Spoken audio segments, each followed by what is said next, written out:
No caminho da vida temos altos e baixos. Altos são fáceis de curtir embaixo. Difícil superar, mas acredite dá. O outro ponto de vista vai tentar te mostrar que sempre dá. Com paciência e vontade e apoio sempre. Outro ponto de vista. Mais uma vez, obrigado aí pela sua audiência, obrigado pela presença aí nesse podcast. E dando continuidade a tudo que nós falamos no episódio anterior, nós vamos dar a sequência ao 22º episódio e nós vamos falar sobre o mesmo assunto. Mas antes de qualquer coisa, queria mais uma vez agradecer a presença da nossa chefe, a Yumi, por favor. Tudo bem? Feliz de estar aqui e agradeço a todos vocês, né, por estarem aqui com a gente, tá bom? Obrigado a todos que mandam as perguntas, né? Eu não sei, a gente precisa até refinar isso para ver se pode falar os nomes. A gente nunca fala nada, né? Mas talvez mais para frente a gente mencione alguns nomes aí, desde que as pessoas autorizem, né? As pessoas Mas obrigado, você que manda a pergunta pra gente, você não sabe como acaba enriquecendo muito esse tempinho pequenininho que a gente tem junto a você, tá bom? Muito obrigado. Se der, compartilha. Dá um like. Então vamos lá. Como o Ricardo falou, né? Nós não mencionamos o nome de ninguém, né? Tem muitas pessoas que pedem até para manter um sigilo, e claro que fazemos isso. Mas se vocês também pode, né? Se vocês permitirem, colocaremos agradecendo nominalmente, tá bom? Então, dando continuidade ao outro episódio. E quem não assistiu, né, volta lá, assiste os outros episódios, ou então o episódio 22, tá? E aí agora continuando. Veio várias perguntas, eu fiz um resuminho, né?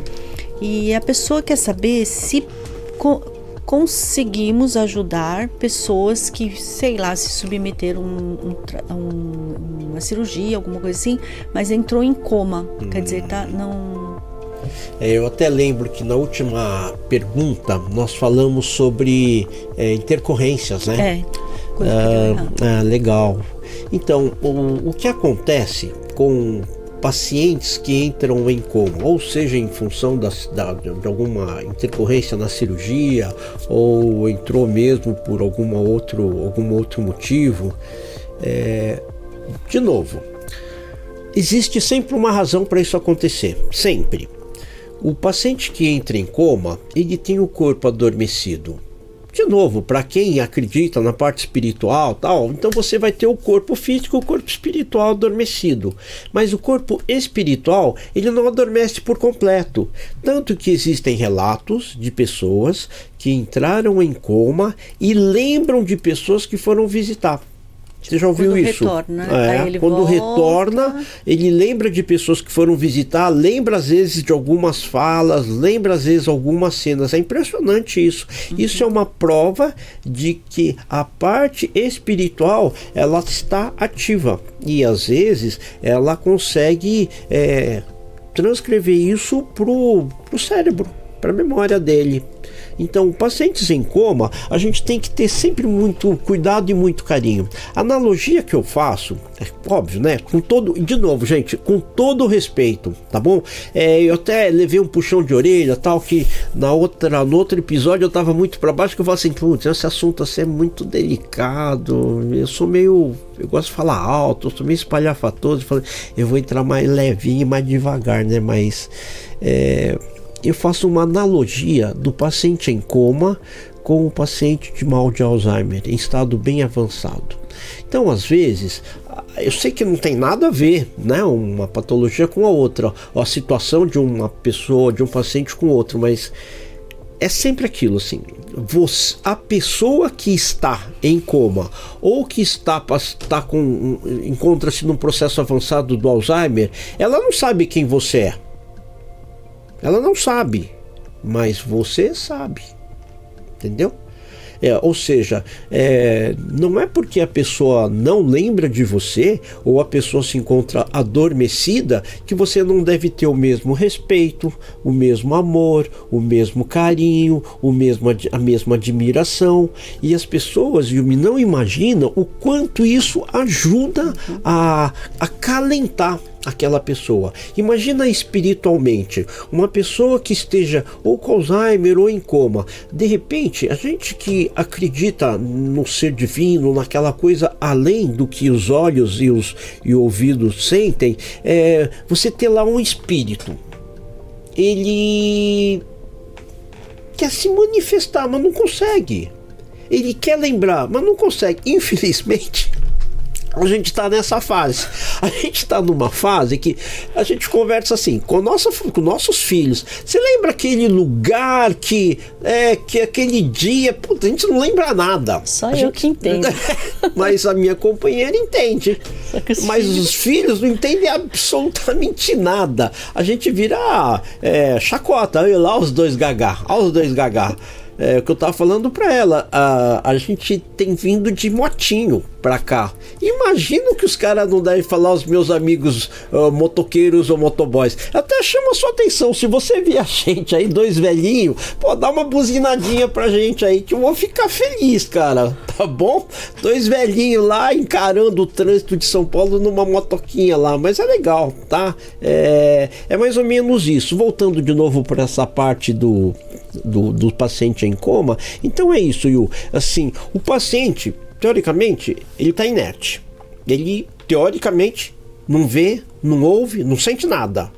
Mas você sabe. Mas também tem experiências, né, que pacientes em coma, né, às vezes ele não reage, mas a gente consegue ver nos aparelhos, né? Sim. Somente na pulsação. Isso. Somente na pulsação. Por isso que eu falo assim, respeito, amor, carinho, isso não pode parar. Tá? E não pensar que é porque está em coma que a pessoa não está sabendo de nada, né? Vai saber, né? Vai saber, de repente, né? Tá vendo tudo, sentindo tudo e fica tudo armazenado lá na lembrança dele, né? Quando volta, e existem filmes, né? Que falam isso. E ele não tá, ele tá ali, né? Às vezes eu já vi casos assim de pacientes em coma e a família nem aí, sabe? Não, o que fala? De espólio, quem vai ficar com dinheiro, como é que nós vamos fazer, quem vai assumir a empresa, quem vai ficar com a casa do papai, quem vai ficar com a casa da praia. Pô, o mais comum é isso. Mas, de novo, já imaginou se acontece isso com a gente, de repente a gente volta, você vê quem são seus filhos? É triste, complicado, muito hein? triste. É complicado. Então tomem cuidado, gente. Não é porque a pessoa se encontra nesse quadro, né, em coma, que ela tá totalmente desligada do mundo, tá totalmente alheia ao mundo. Não está, hein? O espírito tá totalmente ativo e ele sabe de tudo que está acontecendo. Tá Tanto bom? que você pode conversar, né? Deve conversar. Você conversar. Deve conversar. O pessoal não tem ideia, mas, por exemplo, se eu estiver em coma, como é que você faria para conversar comigo? Ou mentalmente ou conversando verbalmente. Verbalmente, que é o mais comum. Sim. Mas se você tem mediunidade e sabe que eu tenho, melhor coisa é mentalmente. Tá. Mas antes de fazer esse processo, você tem que preparar o ambiente. Então, por exemplo, se eu estou em coma e você quer falar que você me ama, que você está morrendo de saudade de mim, você tem que rezar primeiro, limpar o ambiente e depois fazer a comunicação. Por quê? Se você faz isso de forma displicente, existe o risco de haver interferências de outros espíritos.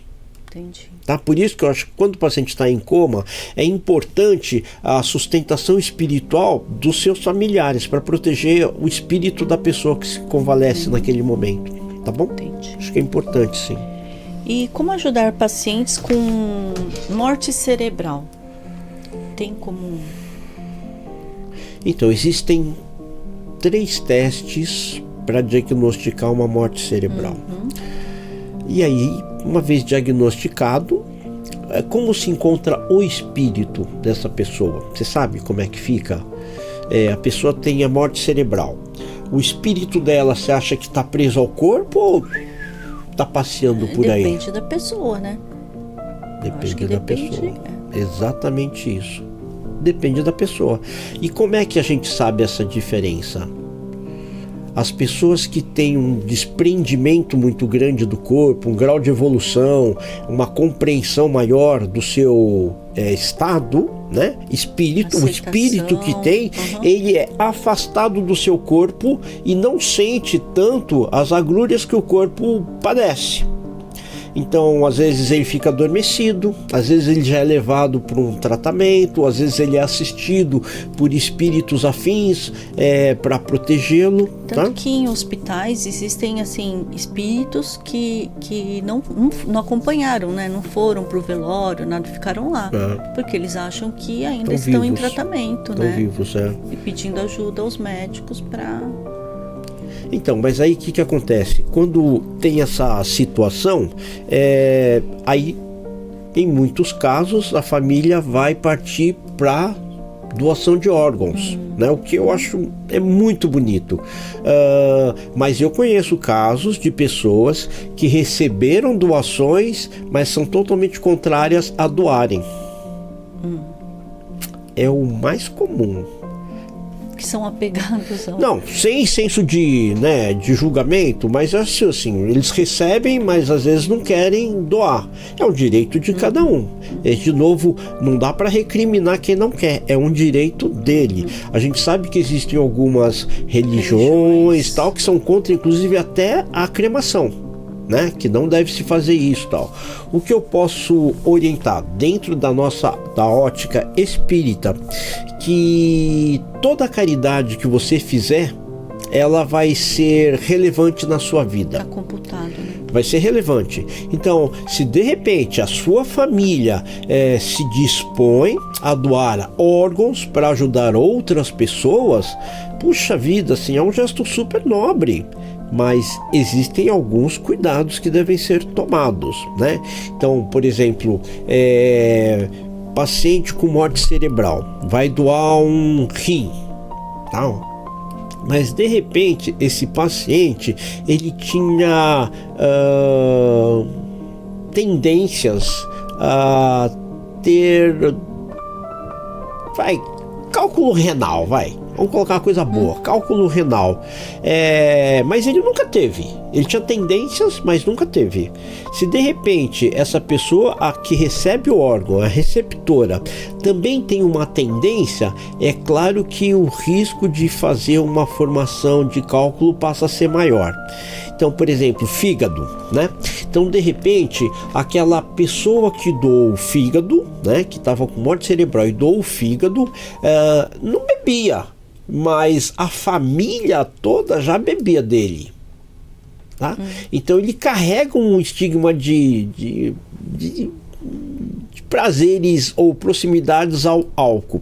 De repente, aquela outra pessoa que recebe o órgão também tem isso. O que acontece? Agutiza isso e pode começar a despertar uma vontade de querer beber. Isso é muito comum. Qual que é a justificativa para isso?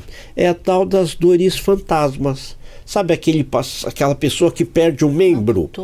Ele amputou, perdeu lá num acidente um braço, mas continua tendo dores, continua tendo coceiras, mesmo desprovida do membro. O que acontece isso? É o corpo espiritual.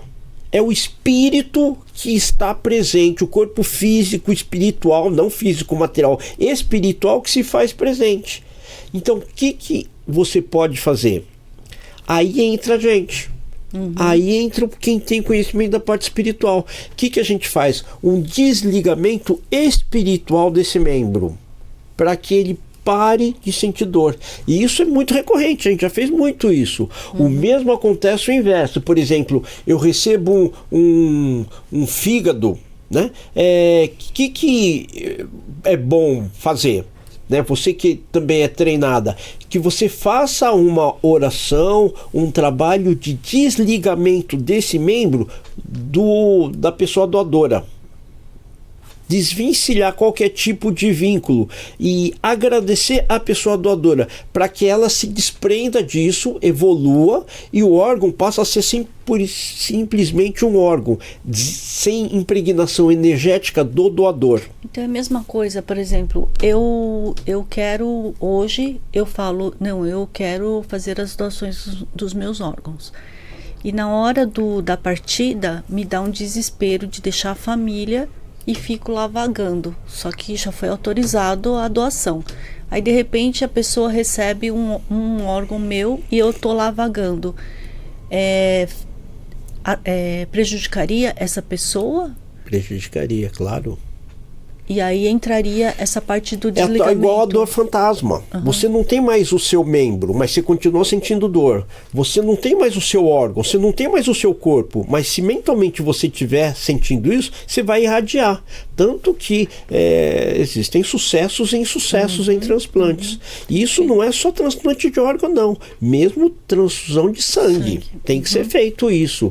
Agora, as pessoas acreditam? Não. Aí é outra coisa. Isso é uma visão que a gente dá e é o que a gente recomenda, mas a parte cabal disso são as dores fantasmas, tá? Então eu acho que tem que fazer sim e vale a pena, mas de novo, tem que procurar quem conhece, não é uma coisa que dá para fazer assim de bobeira, tá? Tem que ser gente que realmente esteja preparada para isso. Entendi.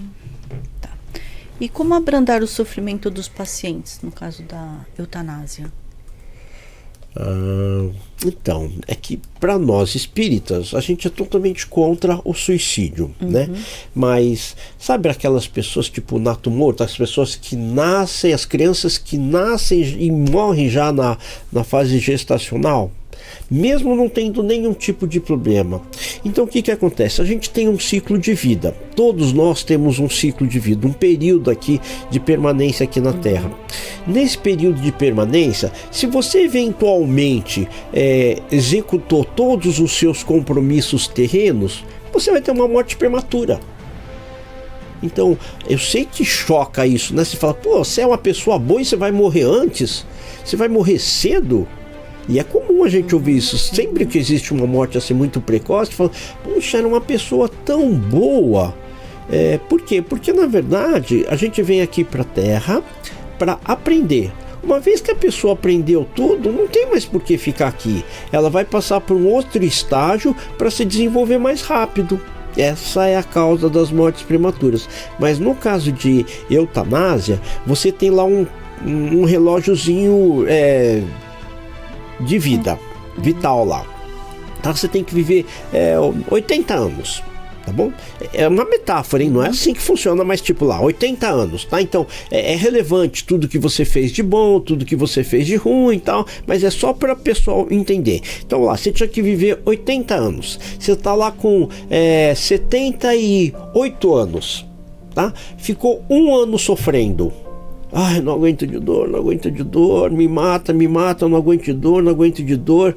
Putz, aí de repente, sei lá, né? Putz, dá uma abreviada. Na Suíça você pode fazer isso de forma legal.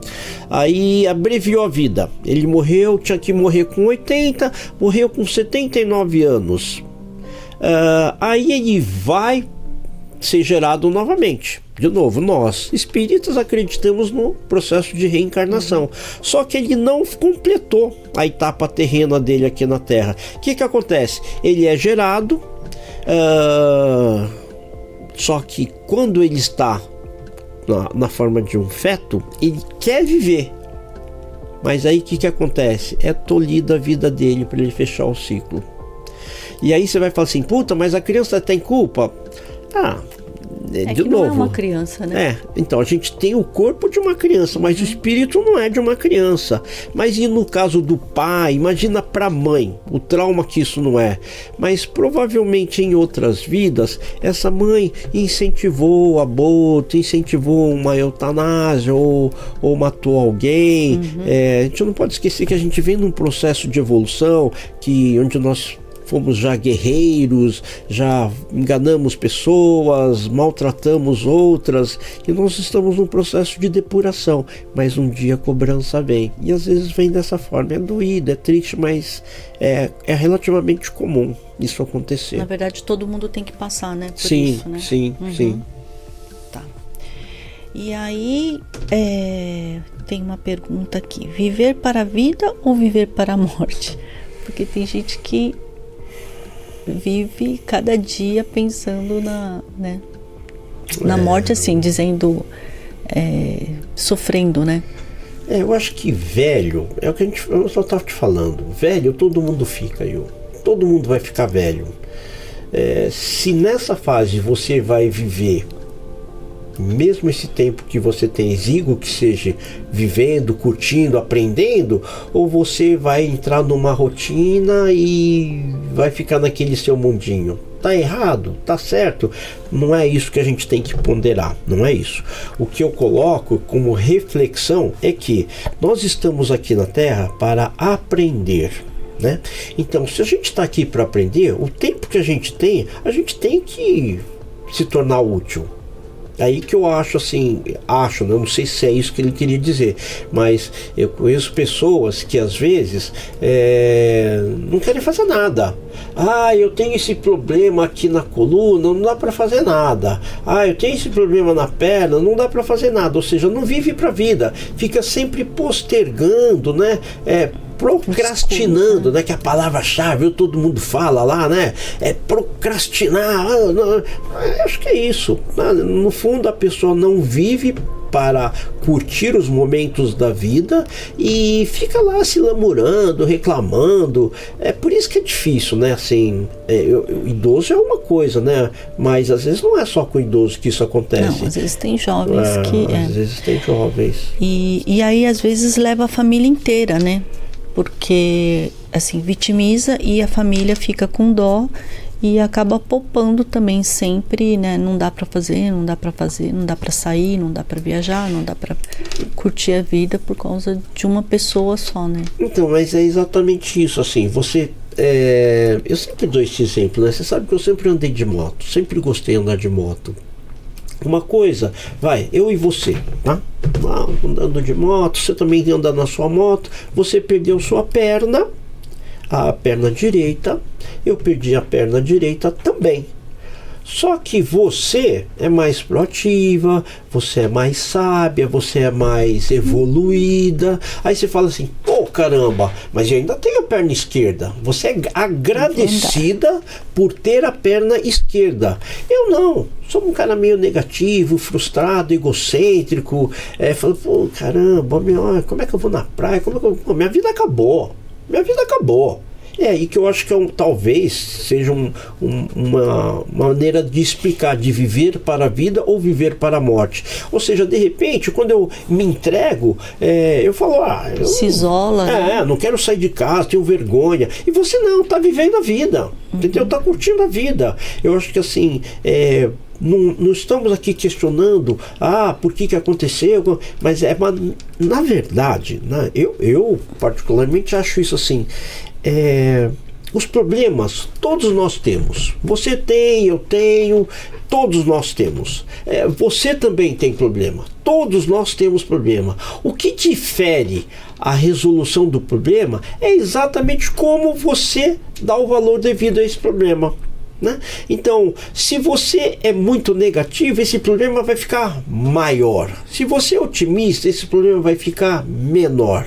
Eu acho que é mais ou menos por aí. Agora, quem tem fé, quem é agradecido, por pior que seja o problema, ele sempre vai ser otimista. Ou seja, ele sempre vai achar que tem alguma coisa que pode te ajudar, ou ajudar a resolver, ou que existe alguma coisa por trás desse problema, que é para fazer você se superar. Na verdade é isso. Nesse caso da perna é explícito isso. Poxa, eu vou ficar lá no meu cantinho assistindo televisão, não vou querer trabalhar, vou afundar minha família. Meus pais vão depender, vão ficar com dó de mim, vão querer fazer de tudo para me ajudar. E você não, você tá de novo andando de moto, tá na praia de biquíni lá, tá pulando lá com seus cotocos lá e não tá nem aí. Mas você tá curtindo a vida. né? Então, provavelmente você vai casar, vai ser feliz, vai ter filhos. Eu vou ficar lá sozinho. Eu vou ficar sozinho e isolado. Talvez isso seja talvez uma maneira de explicar viver para a vida e viver para a morte. Né? Eu acho que é mais ou menos isso. E bem isso que você falou, né?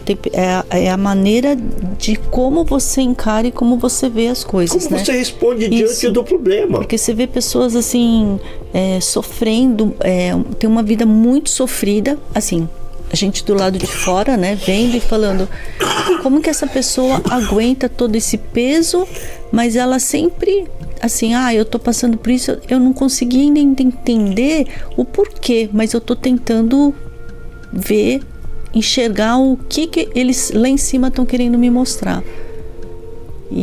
Eu acho que assim, é uma analogia, mas eu acho assim, a gente vem de uma família humilde, né? Você veio, eu vim de uma família humilde. Em casos de família humilde, chegou mais um, chegou mais dois, senta aí, cara, vamos comer o que tem. Não é? Tem 6, 7, fica 8, 9, tá bom, come o que tem aí, não tem frescura. Sempre acolhe, né?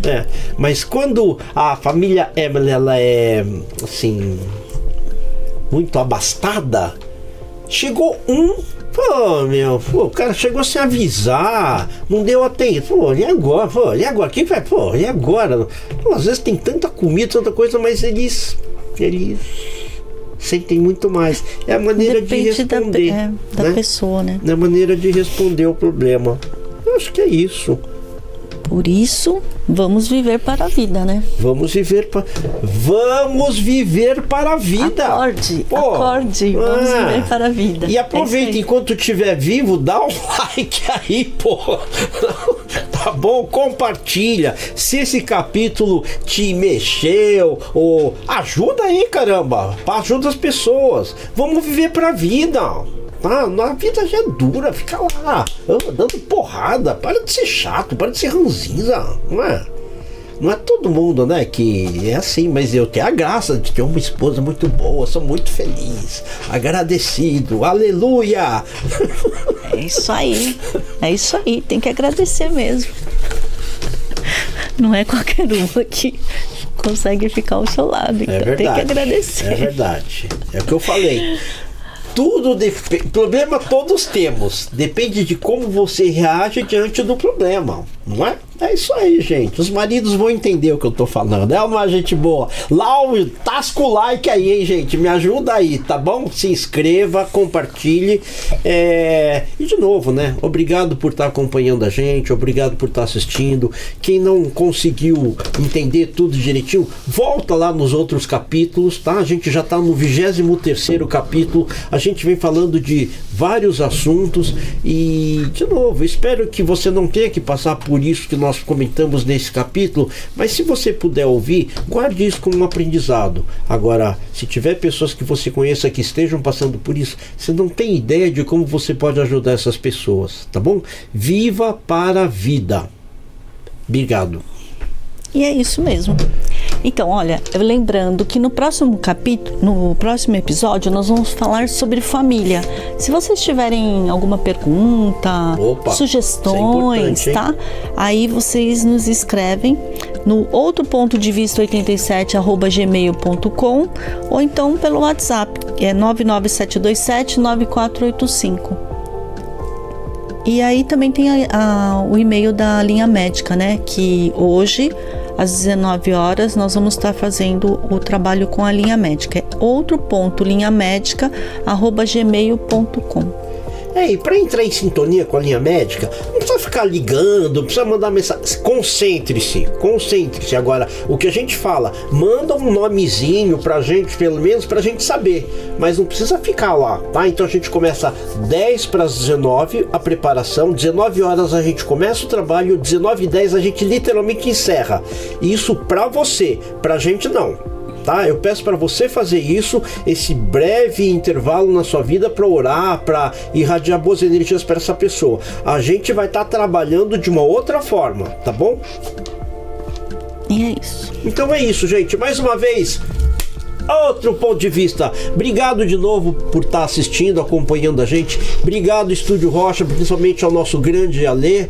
Obrigado, Yumi, mais uma vez por estar aí me ajudando aí nessa empreitada aí, sei lá se é inconsequente ou não, mas nós estamos tentando, estamos chegando aí próximo de 6 meses e estamos na luta, gente, mas me ajuda aí, né? Se inscreve aí, caramba, vocês assistem e não se inscrevem? E assistem. Nós estamos em todas as plataformas, no YouTube, Spotify, no Podcast Addict, Deezer, Pocket Cast, Podbeans, Apple e Amazon. Legal. Então, se vocês quiserem, voltem lá para os outros episódios, assistem, dê um like, compartilha. É isso aí. E no próximo episódio estaremos falando sobre família, tá bom? E tudo, viu? Tudo que for pertinente à família, manda aí pra gente, tá? É um assunto que tem muita coisa aí pra gente falar, tá bom? Obrigado, gente. Outro ponto de vista. Vamos junto, gente. Obrigado mais uma vez pela sua companhia. Obrigado a todos. Obrigado, Até meu pai. Obrigado, gente. Obrigado. No caminho da vida temos altos e baixos. Altos são fáceis de curtir embaixo. Difícil superar, mas acredite, dá. O outro ponto de vista vai tentar te mostrar que sempre dá. Com paciência e vontade e apoio sempre dá. A quem te dá.